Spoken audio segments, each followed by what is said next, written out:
안녕하세요. 오늘도 사연살롱을 찾아주셔서 감사합니다.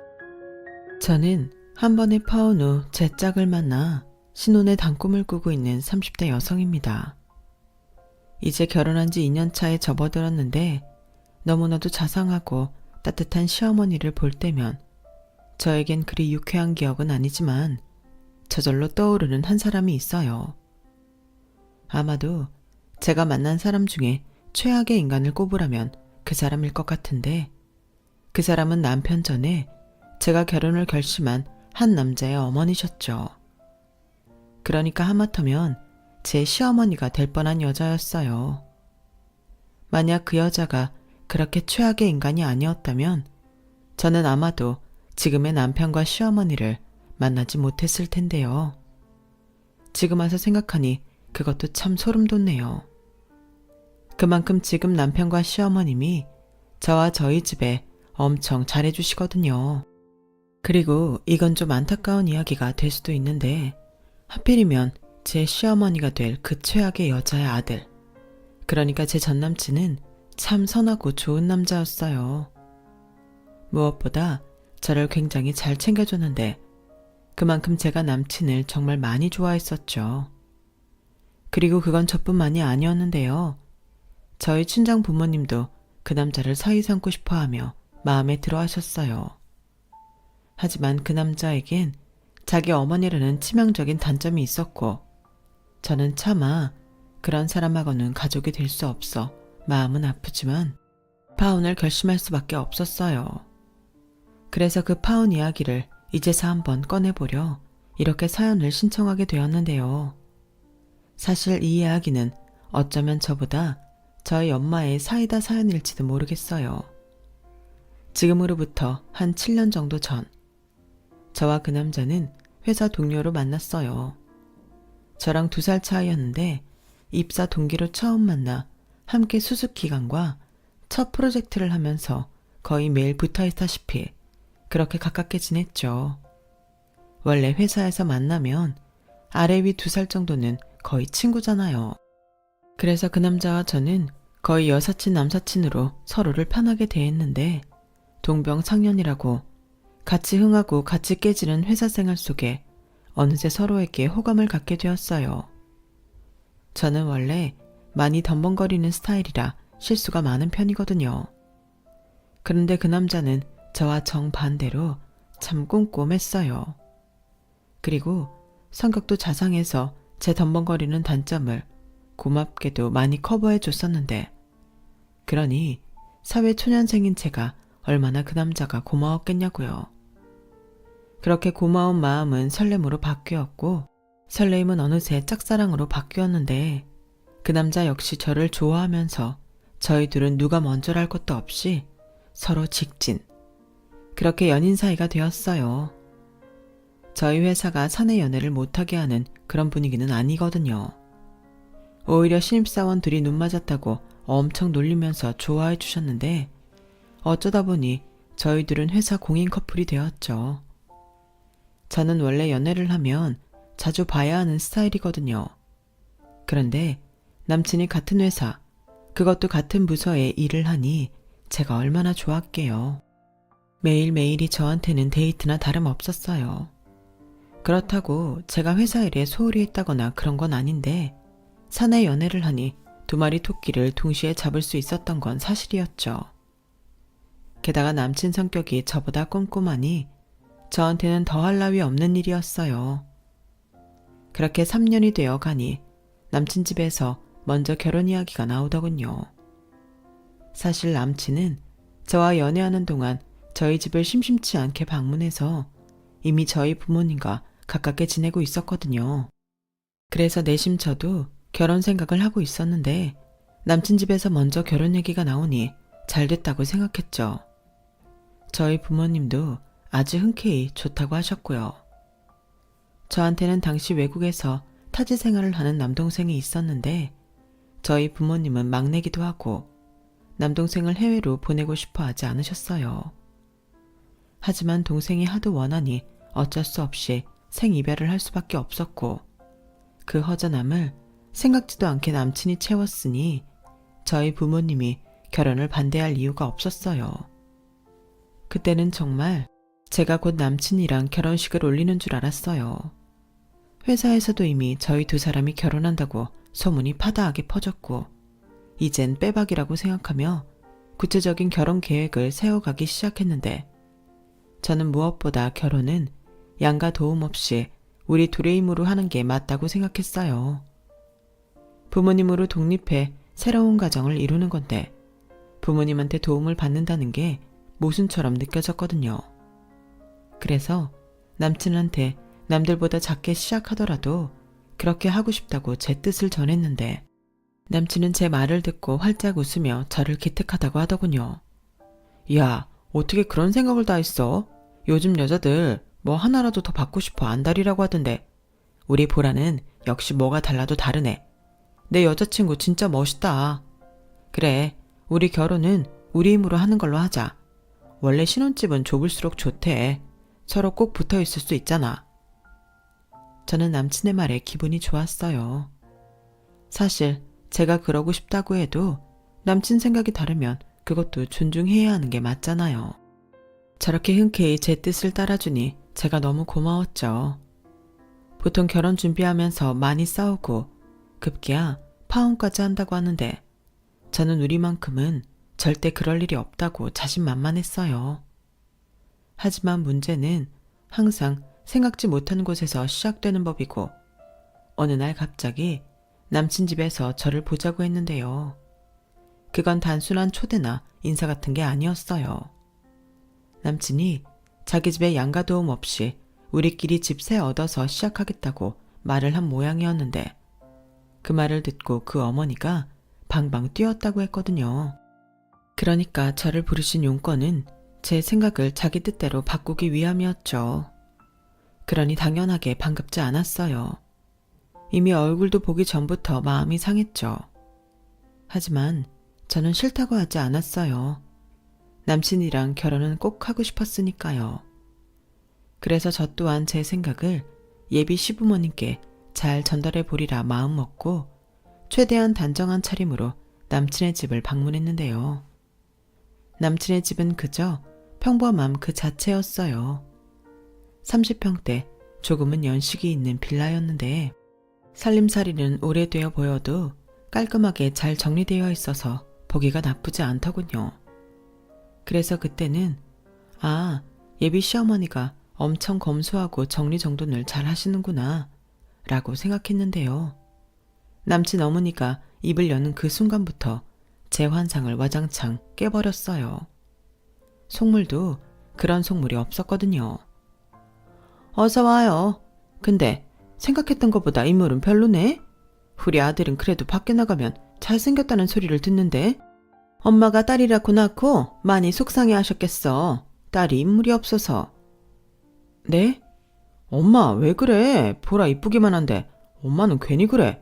아무렴 아들이 여자 보는 눈도 없을까 봐. 농담이야, 쪼크. 뭘 그렇게 정색을 하고 덤벼? 보라라고? 그냥 말 편하게 해도 되지? 어차피 둘이 결혼하면 나한테는 며느리니까. 근데 하관이 좁은 게 좀 아쉽다. 원래 관상적으로 하관이 좁으면 반년에 복이 없거든. 엄마 좀. 아니, 나는 그게 살짝 아쉽다고. 당신 그만해. 요즘 젊은 사람들은 일부러 턱도 갖고 좁히려고 난리더만. 내 눈에는 업대대한 당신 얼굴보다 이쁘기만 하네. 뭐예요? 당신은 말을 해도 사람 서운하게 그렇게 말할 필요는 없잖아요. 오늘 처음 보는 예비 며느리 앞에서 창피하게? 그리고 나는 밖에 나가면 복스럽다는 말 듣는다고요. 복은 무슨? 아무튼 아직은 손님인데 외모 가지고 그만 말해. 그거 예의 없는 거야. 미안해요. 이 사람이 원래 말을 발 생각 없이 해요. 그래도 아기 갖고 하는 말은 아니니까 신경 쓰지 마요. 네, 저는 괜찮습니다. 아버님도 말씀 편하게 하세요. 나는 천천히. 그나저나 우리 아들이 여자 보는 눈은 나보다 나은 것 같네. 아니, 당신은 방금까지 외모 이야기하지 말라고 하더니 자기는 되고 나는 안 돼요. 차우치가 남들한테만 그렇게 잘해. 얘, 속지 마라. 네 시아버지 될 사람이 원래 저런 사람이야. 남들한테는 한없이 너그럽고 자기 식구들한테는 엄청 야박하다니까. 지금은 네가 아직 남이라서 잘 해주는 거야. 너 시골리면 그때는 국물도 없어. 아니, 이 사람은 왜 쓸데없는 소리래? 왜요? 내 말이 맞잖아요. 내가 틀린 소리 한 것도 아닌데. 얘도 놀랬지. 결혼 전이랑 결혼 후 시아버지가 확 바뀔 텐데. 내가 또 뭘 그렇게 바뀐다고. 됐어. 괜히 사람 기분 나쁘게 그래. 저기 이 사람 말 신경 쓰지 말아요. 저는 애매한 분위기와 시아버님 말에 달리 할 말이 없어 그냥 웃었어요. 그렇게 외모 이야기가 겨우 끝나고 그 뒤로는 저희 집 포구조사가 이어졌는데 이건 뭐 예상했던 일이라서 저는 물어보는 대로 거짓없이 대답했죠. 우리 아들한테 들으니 부모님이 두 분 다 아직은 일을 하신다고? 아버님은 직업이 뭔가? 저희 아버지는 제약회사 영업일 하세요. 그리고 저희 엄마는 의상실 하시고요. 아우, 니네 아버지도 그 나이에 영업을 하셔서 어떡하니?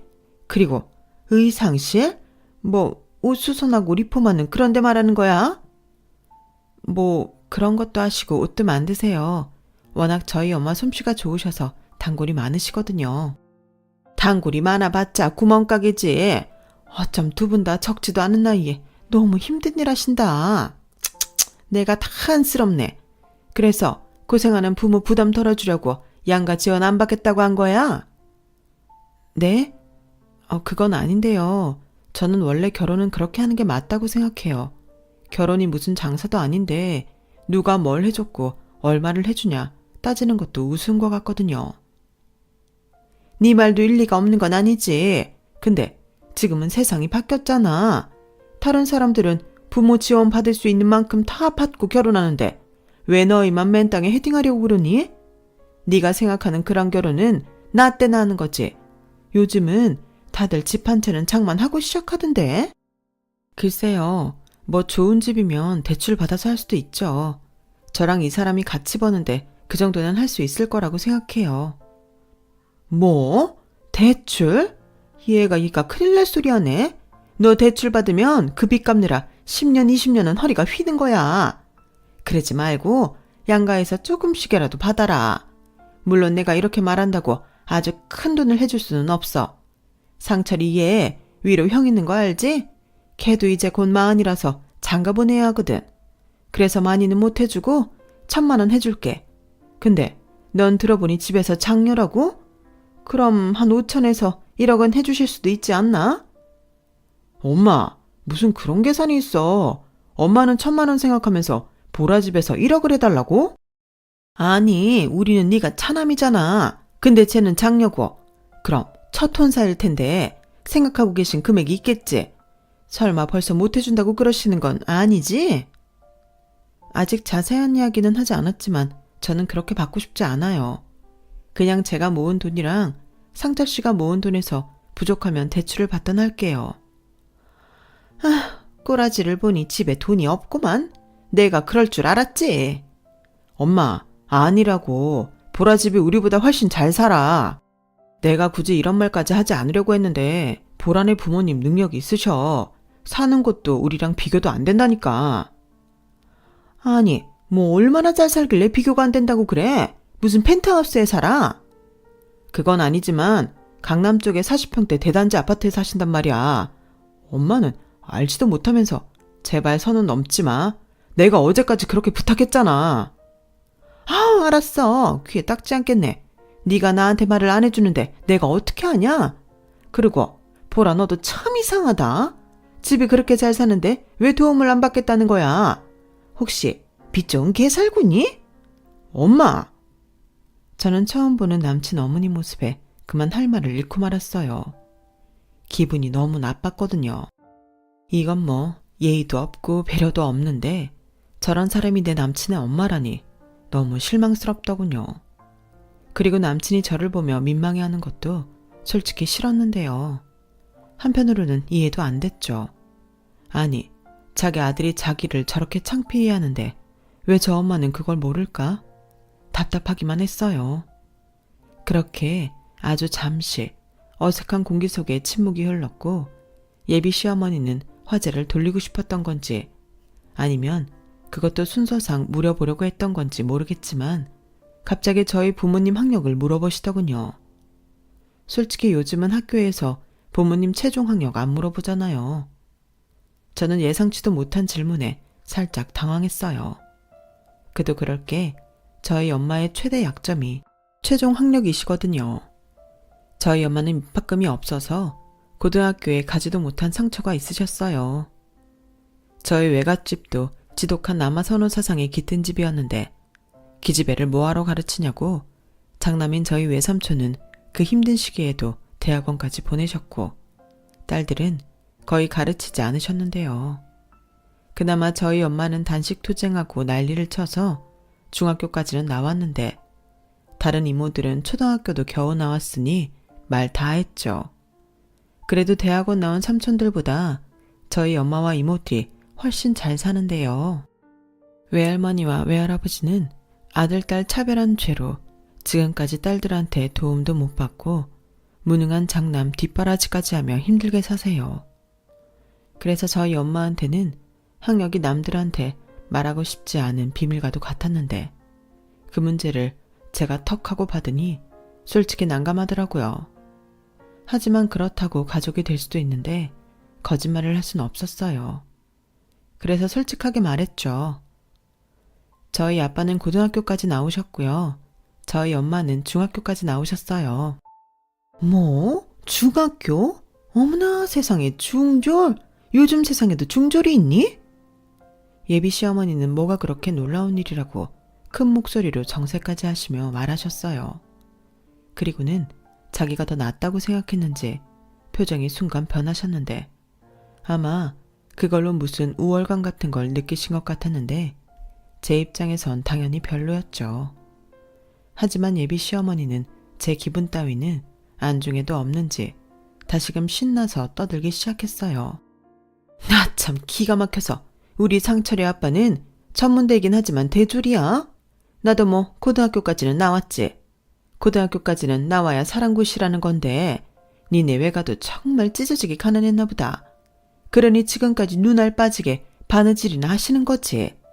그나저나 그 가방끈으로 니네 부모님 성공하셨다. 강남의 40평대 아파트면 얼마나 일을 한 거야. 저기 어머니, 저희 외가가 여유가 없는 건 사실이긴 한데요. 저희 외삼촌 대학원까지 보내셨어요. 워낙 아들 딸 차별이 심한 집이라 저희 엄마랑 이모들 가르칠 생각이 없으셨거든요. 그래도 그건 저희 엄마한테 상처인데 말씀 좀 가려서 해주세요. 뭐? 너 지금 나한테 말 가려서 하라고 했니? 어머어머 세상에 왜? 나는 니네 엄마 중졸이라도 우리보다 훨씬 잘 사는데 내가 무시하는 것 같아서 기분 나빴니? 네, 기분 나쁘죠. 저희 부모님이 상철 씨한테 학력도 우리보다 좋은데 왜 고작 빌라에나 사냐고 물어보는 거랑 같은 거 아닌가요? 물론 저희 부모님은 그런 질문 한 번도 하시지 않았어요. 그건 배려고 기본이잖아요. 저는 이만 돌아가겠습니다. 아무래도 결혼은 안 하는 게 나을 것 같아요. 저는 그 길로 자리를 박차고 그 집구석을 나왔어요. 그러자 남친의 부모님은 입이 떡하고 벌어져서 아무 말도 못했고 남친만 똥마려운 강아지 마냥 저를 쫓아와서 미안하다고 기분 풀고 다시 생각하자고 저를 달랬는데 저런 인성의 부모님을 제가 감당할 수가 없어서 그 자리에서 남친한테 헤어지자고 했어요. 물론 그 말을 하고 돌아서는데 얼마나 마음이 아팠는지 차마 남친의 얼굴을 볼 수가 없더라고요. 그만큼 제가 많이 좋아한 사람이었으니까요. 그리고 집으로 돌아오는 내내 눈에서 눈물이 흘렀는데 그때 처음으로 결혼은 현실이라는 생각을 했네요. 결혼이란 게 둘만 좋다고 할 수 있는 게 아니라는 그 말이 실감났어요. 그렇게 집에 돌아온 저는 차마 예비 시어머니 될 사람이 엄마 학력을 가지고 말을 함부로 해서 결혼을 엎었다는 말을 하지 못했는데 엄마의 얼굴을 보는 순간 마땅하게 둘러댈 말이 전혀 생각나지 않았어요. 보라야, 너 오늘 상철이 집에 다녀온다고 하지 않았어? 근데 왜 이렇게 빨리 왔어? 그게... 왜? 그쪽 부모님이 뭐 마음에 안 드신대? 그건 아니고 내가 별로라서 아무래도 이 결혼은 안 하는 게 나을 것 같아. 뭐? 결혼을 안 한다고? 왜? 무슨 일인데? 아니, 상철씨 어머니가 아무래도 나는 좀 불편하네. 결혼해도 자꾸 부딪힐 것 같아. 그래서 상철씨한테 헤어지자고 했어. 그러니까 엄마도 그렇게 알아요. 저는 엄마가 다음 질문을 할까봐 얼른 제 방으로 들어왔어요. 그리고 한 발 늦게 저희 엄마가 제 방문을 두드리며 왜 그러냐고 자세하게 말 좀 해보라고 성화를 부리셨는데 저는 그냥 말하기 싫다고 했어요. 그런데 그게 제가 잘못했나 봐요. 답답했던 저희 엄마는 바로 남친한테 연락을 하셨고 제가 다음날 퇴근해서 집에 왔을 때는 남친이 먼저 저희 집에 있더라고요. 저는 깜짝 놀라서 여긴 왜 왔냐고 대뜸 화를 냈어요. 아우 시끄러. 엄마가 오라고 했어. 엄마도 이유를 알아야 할 거 아니냐. 근데 상철이 얘도 어째 입을 꾹 다물고 말을 안 하니? 왜 그러는 건데? 저는 엄마의 말에 그나마 마음이 가라앉았어요. 엄마의 말인즉 남친도 별다른 이야기를 하지 않았다는 거잖아요. 그때는 또 새삼 고맙더라고요. 그리고 남친은 곧바로 무릎을 꿇더니 저희 가족이 모두 있는 자리에서 이렇게 말했어요. 보라가 저희 집에 와서 실망한 부분이 많은 것 같아요. 그런데 저는 절대 보라랑 헤어지고 싶지 않습니다. 저희 엄마 성격이 원래 좀 앞뒤 가리지 않고 말씀하시는 스타일이에요. 아마 보라도 그걸 보고 저러는 것 같은데 제가 가운데서 중간 역할 잘하겠습니다. 저 보라랑 결혼하고 싶어요. 저 보라 아니면 안 됩니다. 남친은 꽤 애절하게 말했어요.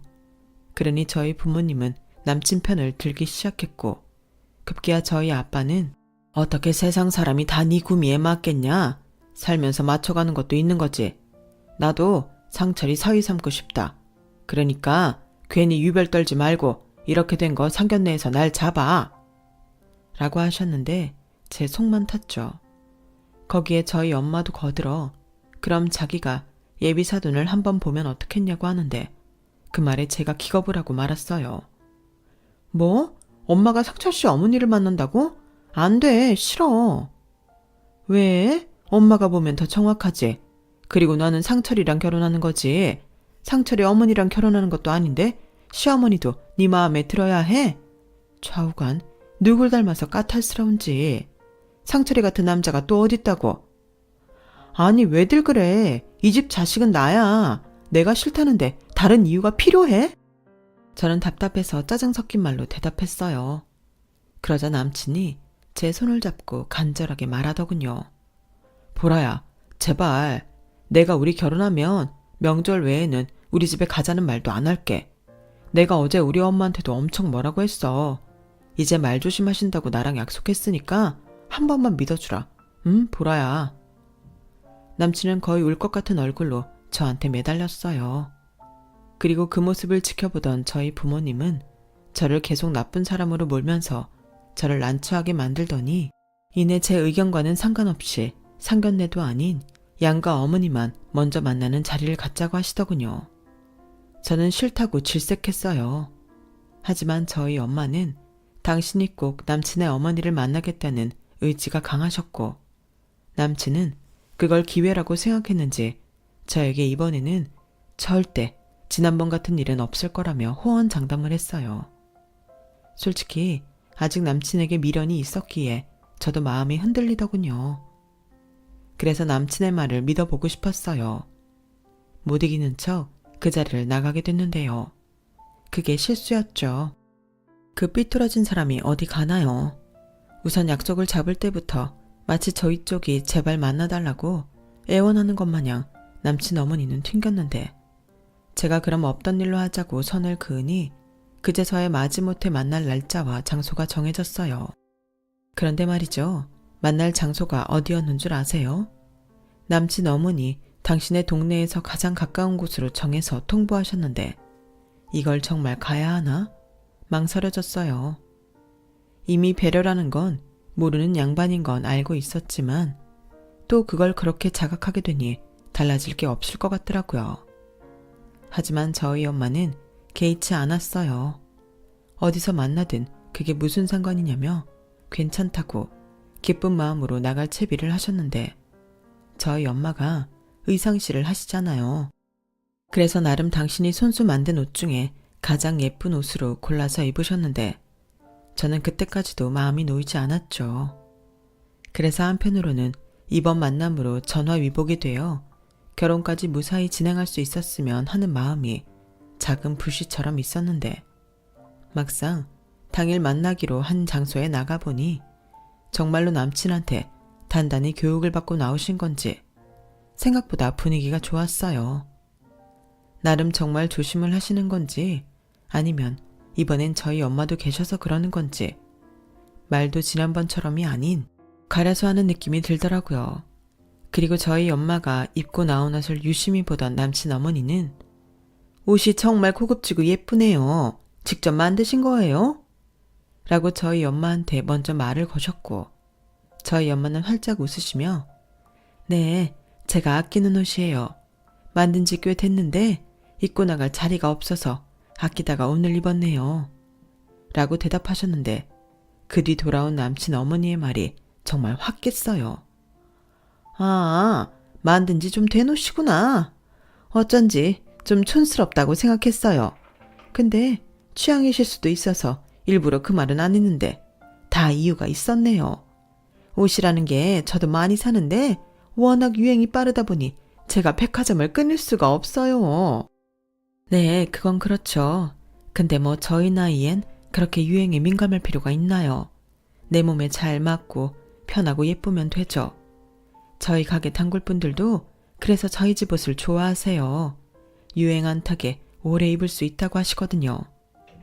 그거야 보라 어머니 기분 좋으라고 하는 말이죠. 사람 다 똑같은 거 아닌가요? 백화점 가서 비싼 옷 입고 싶죠. 근데 그게 또 어려운 사람들이 있으니까. 그래야 우리 사돈 같은 분들도 먹고 살고요. 저는 어이가 없어서 입을 다물지도 못한 채 남친만 쳐다봤어요. 다시는 그런 일이 없을 거라고 하더니 이게 뭐냐고 눈으로 쏘아 붙였죠. 저희 엄마도 그때부터는 기분이 상했는지 웃지도 않고 별다른 호응도 하지 않았는데요. 그제야 발등에 불이 떨어진 남친이 자기 엄마를 말리더군요. 엄마, 왜 말을 그렇게 해? 보라 어머니 의상실 백화점 옷 못지않게 비싸. 단골분들도 거의 다 재력 있는 분들이시고 그런 분들이 아무 데서나 옷 입는 줄 알아? 엄마는 알지도 못하면서. 아니 뭐 그렇게 있는 집 여자들이 왜 백화점을 안 가니?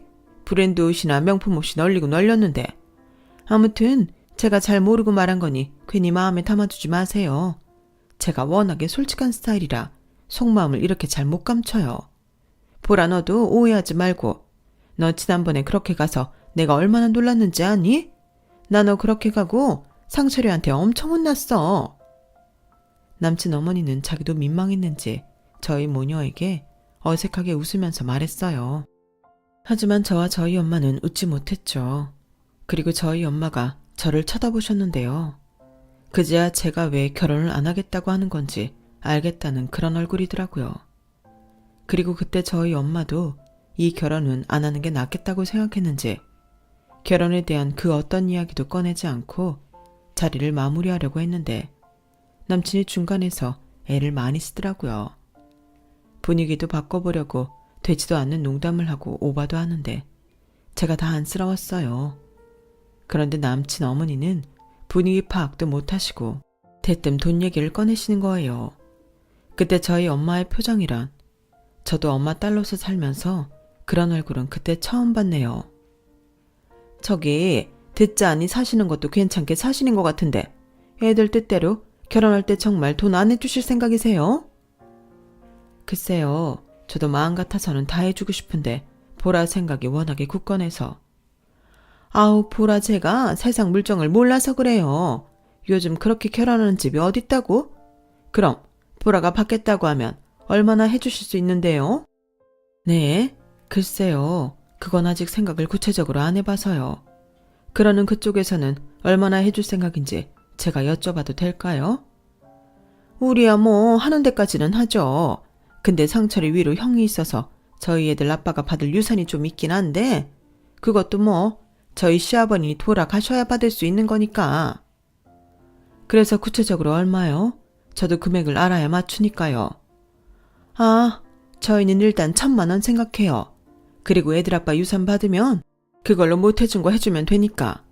그러니 당장은 보라내에서 최대한 해주셨으면 좋겠어요. 요즘은 뭐 하나 싼 게 없잖아요.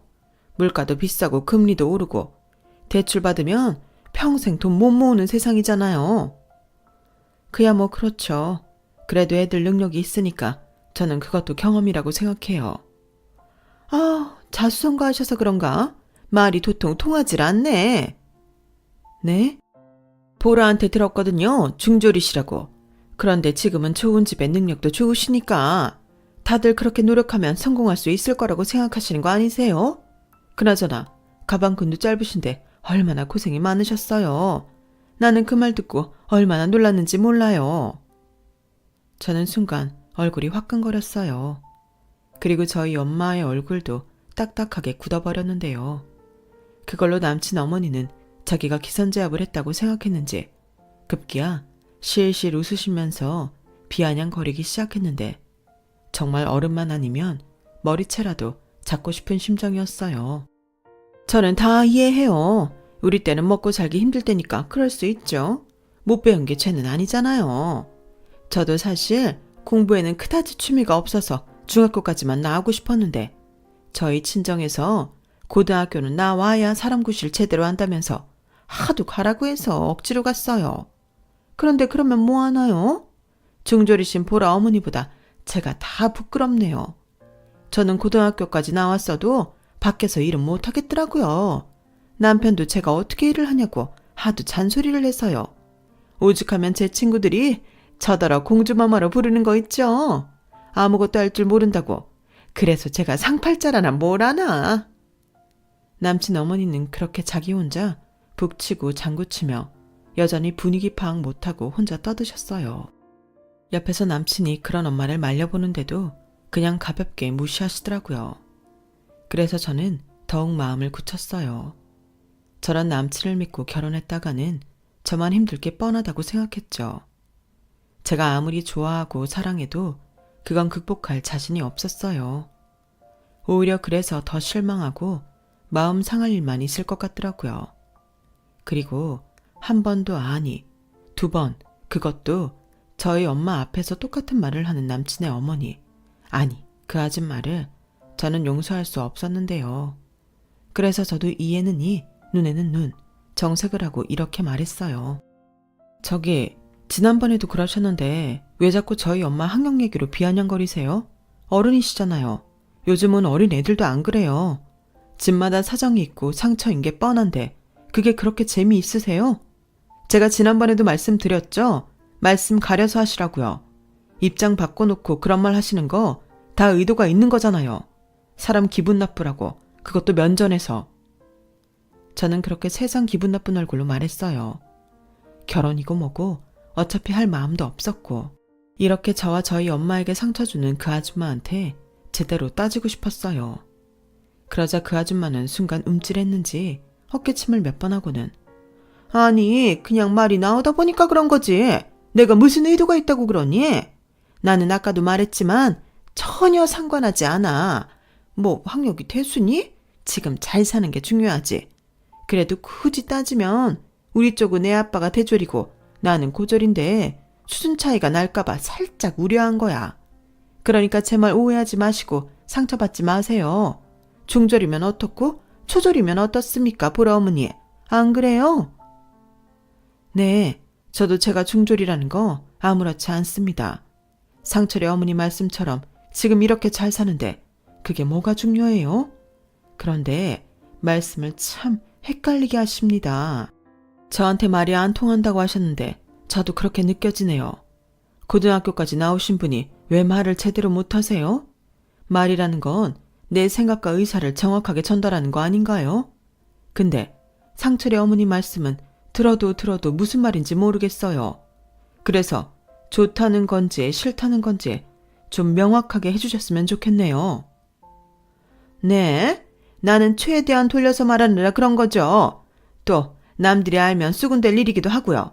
하지만 그럼에도 불구하고 저는 괜찮다는 말을 하려고 한 건데. 아, 그러세요? 근데 그런 건 일부러 말하지 않으면 모르는 거 아닌가요? 그 정도의 마음 씀씀이라면 저도 이 결혼 안 시키고 싶네요. 네, 뭐라고요? 저는 우리 애가 왜 그 집에 다녀와서 결혼 안 한다는 말을 하는지 이해를 못했어요. 그런데 그쪽을 보니 바로 알겠네요. 당신같이 말 함부로 하는 집에는 내 딸 못 줍니다. 아니, 달라고 사정사정해도 안 줘요. 어머니, 어머니라고 부르지 마. 나도 상철이 너 진짜 사위 삼고 싶었다. 근데 나도 어쩔 수 없어. 팔이 왜 안으로 굽겠니? 내 딸 고생할 거 뻔히 아는데 그렇게는 못해. 자, 이제 말 다 끝났으니 아까운 시간 그만 허비하고 일어나죠. 저기요? 듣자니 너무하네. 그래서 나 때문에 이 결혼을 없는다는 거예요? 그게 왜 제 탓입니까? 당신의 자격지심이지.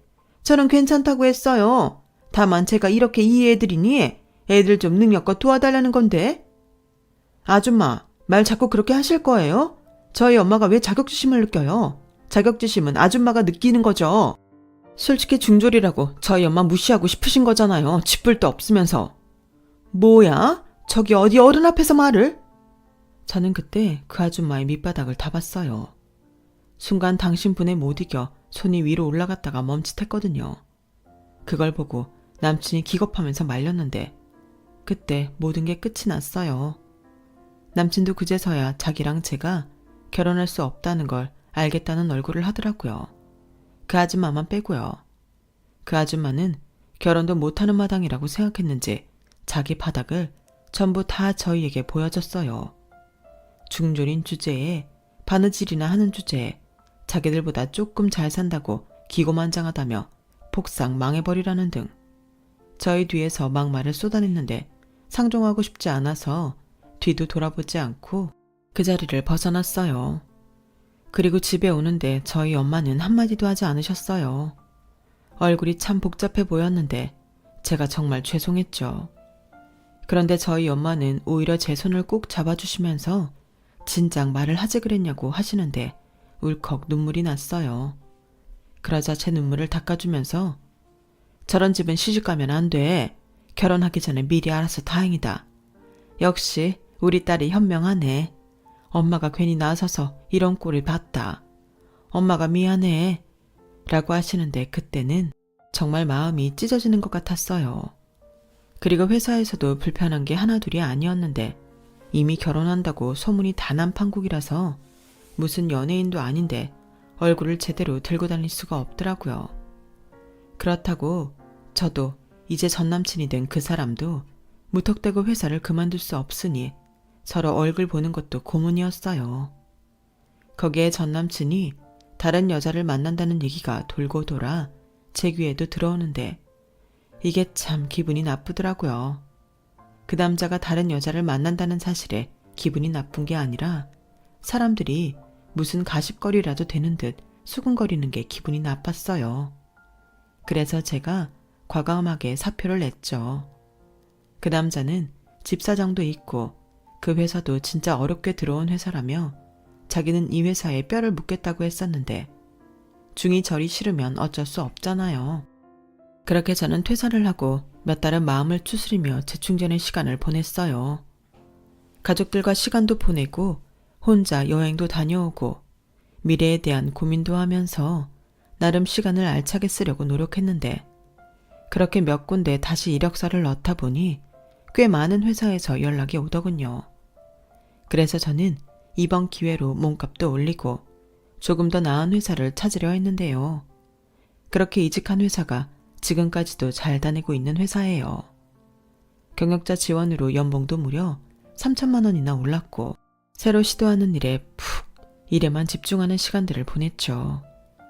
그렇게 저는 아주 가끔은 전남친 생각에 우울할 때도 있긴 했지만 나름 시련을 잘 극복하며 지냈어요.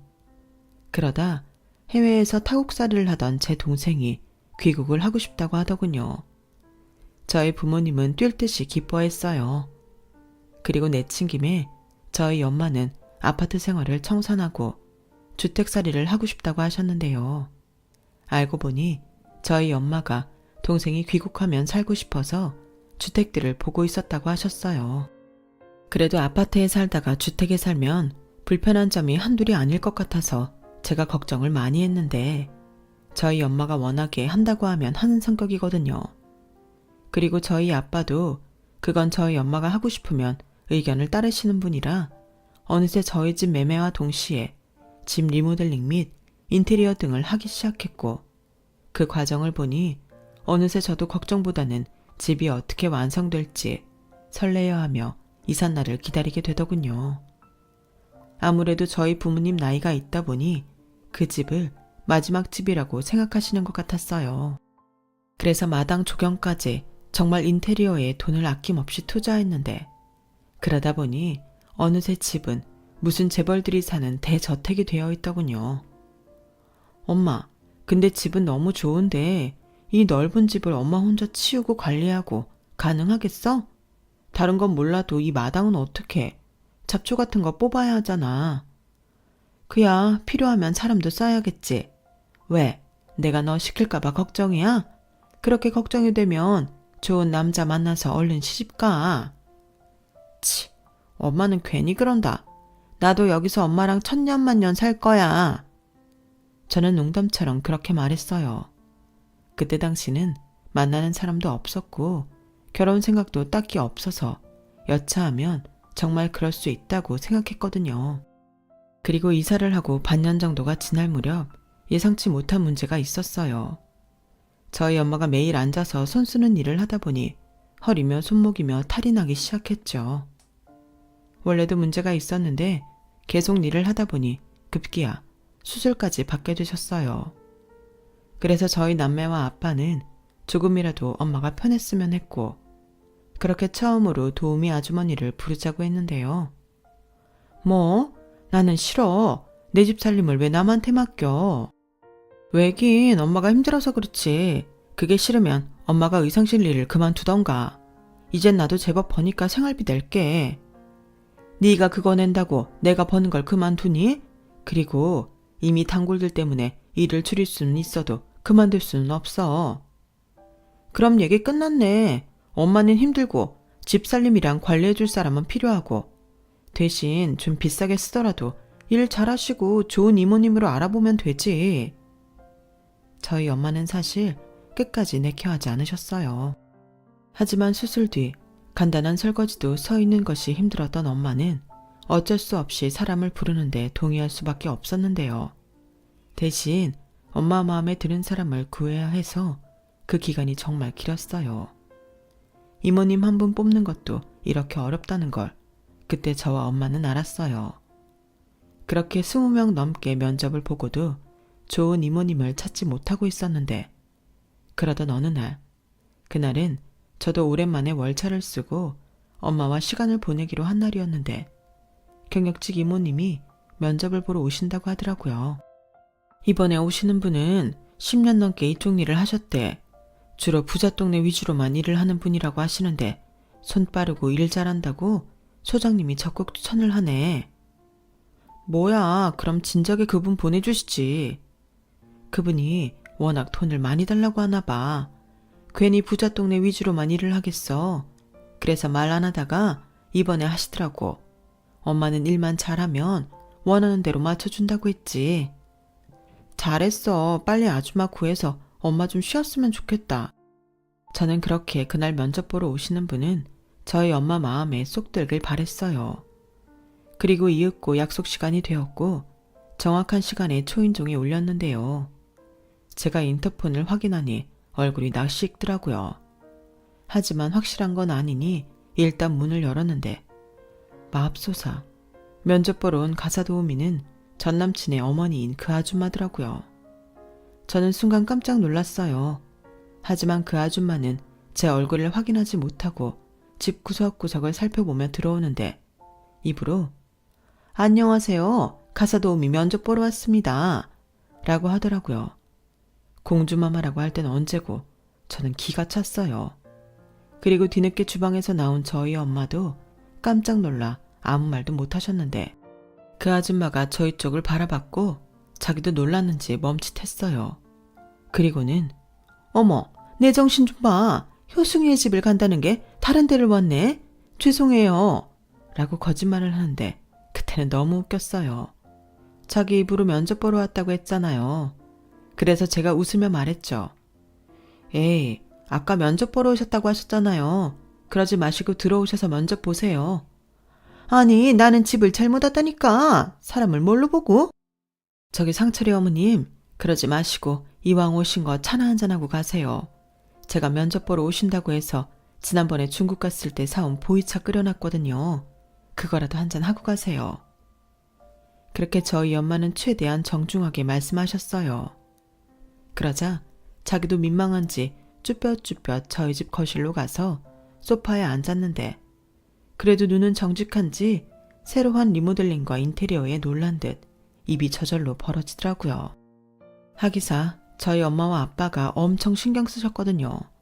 돈도 많이 들어갔는데 그때는 뭐하러 그렇게 돈을 쓰냐고 제가 뭐라고 한 적도 있었는데 그 순간만큼은 이러려고 그랬나 하며 오히려 잘 됐다는 조금 못된 생각도 했었네요.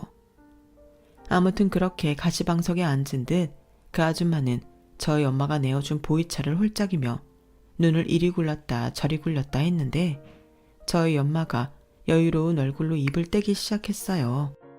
근데 친구분 집이랑 착각한 거 맞으세요? 이 동네에 저희 집 같은 집은 없는데. 아, 그게 제 친구가 좀 잘 살아요. 에이, 끝까지 그러신다. 뭘 부끄러워하세요. 직업에 귀천이 있는 것도 아닌데. 저도 중졸에 바느질이나 하잖아요. 그래도 벌어서 이렇게 잘 삽니다. 저는 저희 엄마의 여유롭지만 날카로운 공격에 두 눈이 동그래졌어요. 워낙 좋은 게 좋은 거라는 식의 엄마만 봐왔기 때문에 저런 모습은 처음이었거든요. 그리고 그 아줌마는 저희 엄마 말에 할 말이 없는지 아무 말도 못했어요. 그걸 보는데 어찌나 통쾌하든지. 그런데 저희 엄마의 복수는 거기서 끝나지 않더군요. 저는 조금 전에 너무 놀라서 심장이 뚝 떨어졌다가 다시 붙는 것 같았어요. 공주마마께서 파출부라니. 그래도 초면보다는 구면이 낫다고 일만 잘해주시면 페이는 원하시는 만큼 드릴게요. 보시다시피 저희 집 평수가 좀 있거든요. 그리고 바깥 공간도 있어서 신경을 많이 써주셔야 될 거예요. 소장님한테 들으셨는지 모르겠지만 제가 워낙 사람을 꼼꼼하게 봐서 저는 그 사람 됨됨이 봐요. 저희 집에서 일해주시는 분인데 막말이나 찍찍하고 거짓말이나 하는 사람을 드릴 수는 없죠. 근데 집이 많이 어려우세요? 소문에 그렇게 돈을 밝히신다고. 아, 저는 상관없어요. 일만 잘해주시면. 근데 일도 더럽게 못하면서 돈 욕심만 내면 제가 또 그 꼴을 못 보고요. 아니, 집이 어려운 게 아니고 하도 집에만 있어서 그런가 무료해서 한번 해볼까 한 거예요. 그리고 좀 있는 집에서 일을 해야 내가 좀 익숙하고 편하니까. 근데 여기로 올 줄은 몰랐네. 어머, 그건 좀 이상한데? 엄마, 아까 10년 넘게 일하신 분 온다고 하지 않았어? 그랬지. 아무래도 오늘 오신 분도 우리 집이랑은 인연이 없으신가 보다. 아까 말씀드렸죠? 저는 사람 됨됨이도 본다고. 저는 오히려 학벌 이런 건 안 봐요. 정직하고 인성 좋으신 분이 오셨으면 하는 거죠. 안타깝게도 오늘 면접은 어려우실 것 같아요. 뭐 사시는 게 어렵지도 않다고 하시니 저도 가벼운 마음으로 보내드릴 수 있겠네요. 보라야, 손님 가신다. 그럼 조심히 살펴서 가세요. 저는 엄마의 말에 새어나오는 웃음을 겨우 참고 현관문을 열어드렸어요. 그러면서 대문은 열려 있으니까 알아서 열고 나가세요. 라고 말했는데 꽤나 자존심이 상했는지 그 아줌마는 저와 저희 엄마를 번갈아서 노려보고 찻잔을 3개 내려놓더니 씩씩거리며 현관을 나가더군요. 그러면서 밖에 대문을 어찌나 쾅 하고 닫는지 순간 천둥번개라도 치는 줄 알았어요.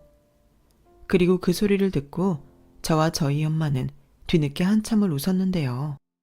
살면서 이렇게 본의 아니게 복수를 하게 되는 날이 올 거라는 걸 누가 알았겠어요. 그러게 사람을 적당히 무시했어야죠. 가진 사람이 자기 가진 거 믿고 갑질하는 것도 못 봐줄 세상인데 그 기회로 그 아줌마도 부디 깨달음이라는 걸 얻으셨길 바랬던 기억이 나네요. 그날 이후 그 아줌마에 대해서는 저는 잘 몰라요. 대신 그 아들인 전남친이 결혼 사기를 당해서 힘들어졌다는 소리를 듣긴 했는데요. 무슨 꽃뱀한테 걸린 건지 제대로 털리고 빚만 떠안았다고 전에서 선배가 알려줬어요. 제가 퇴사는 했어도 관계가 괜찮았던 사람들이랑은 지금도 연락하며 만나고 있거든요. 그래서 뼈를 묻겠다고 하던 그 남자는 도저히 얼굴을 들고 회사에 다닐 수 없었는지 아니면 급여에 압류가 붙어서 그런 건지 회사를 그만뒀다고 하는데 그 소식을 들었을 때는 솔직히 마음이 좋지 않았어요. 참 괜찮은 사람인데 어쩌다 자꾸 그렇게 안 좋은 일만 생기는 건지. 그래도 어쩌겠어요. 이젠 저는 아무 상관도 없는 사람인데요. 그냥 마음속으로 나쁜 생각하지 않고 잘 해결해 나가길 바랄 뿐이었어요. 그리고 저는 이직 후 1년 정도 있다가 지금의 남편을 회사 선배의 소개로 만났는데요. 처음엔 그냥 가볍게 만났는데 어느덧 제 마음에도 새로운 감정이 싹트기 시작하더군요. 그리고 무엇보다 그 사람이 마음에 들었던 건 그 가족이 너무 화목하다는 거였는데요. 제가 제 주관으로 결혼할 때 양가 도움을 받지 않고 시작하고 싶다고 하니 저희 시어머니가 그런 저를 너무 대견해 하시며 그런 멋진 생각을 하는 며느리를 맞이할 수 있어서 자기는 축복받은 사람이라고 하시는데 오히려 제가 너무 감사했어요. 그리고 결혼 전부터 지금까지 저희 시부모님은 저희 엄마와 아빠를 극진하게 대접해 주시는데 저희 시부모님은 당신의 며느리의 부모님은 원래 이렇게 대접해야 한다며 제가 다 죄송할 만큼 저희 부모님께 잘하시는데 그걸 옆에서 보는 남편은 말할 것도 없죠.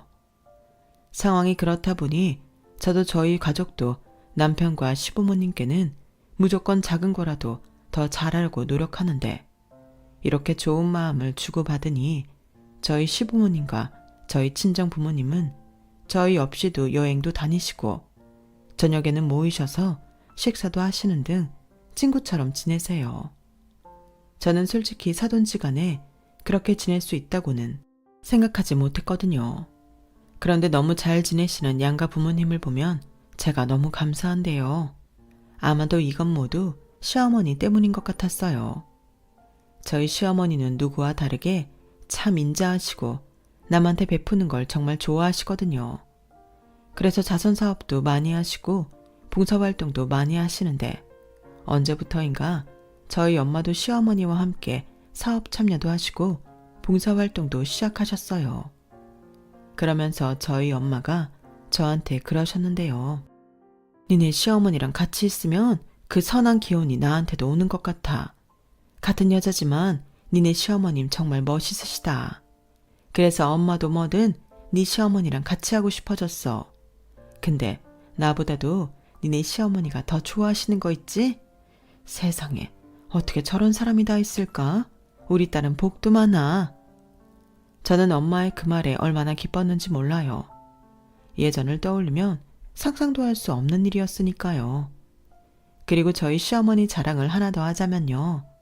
저희 시어머니는 남을 돕기 위해 더 열심히 살아야 한다는 지론을 갖고 계실 만큼 보고 있으면 절로 존경심이 생기는 그런 분이세요. 누구와 다르게 입으로 떠들지 않아도 그 여유와 포스가 대단하시죠. 그리고 그런 분의 며느리가 된 저는 시어머니에게 누가 되지 않도록 더 나은 사람이 되도록 노력하려 하는데요. 저희 시어머니는 그럴 필요 없다시며 저희 있는 그 자체를 예뻐해 주시지만 제가 원해서 자꾸만 그렇게 하고 싶어져요. 저도 시어머니 같은 좋은 영향을 줄 수 있는 그런 좋은 어른이 되고 싶거든요. 그리고 지금의 남편도 정말 좋은 사람인데요.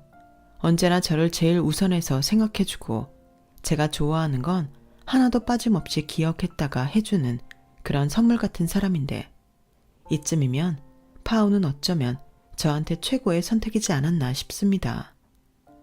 아직은 결혼한 지 얼마 되지 않아서 모든 게 다 서툴고 부족하지만 남편을 위해 좋은 아내가 되고 싶어요. 아이가 생기면 좋은 엄마도 되고 싶고요. 부디 제가 지금의 마음을 잃어버리지 않길 바라며 길었던 제 사연을 마무리하겠습니다. 쓰다 보니 내용이 많이 길어졌네요. 그럼에도 끝까지 들어주셔서 대단히 감사드려요.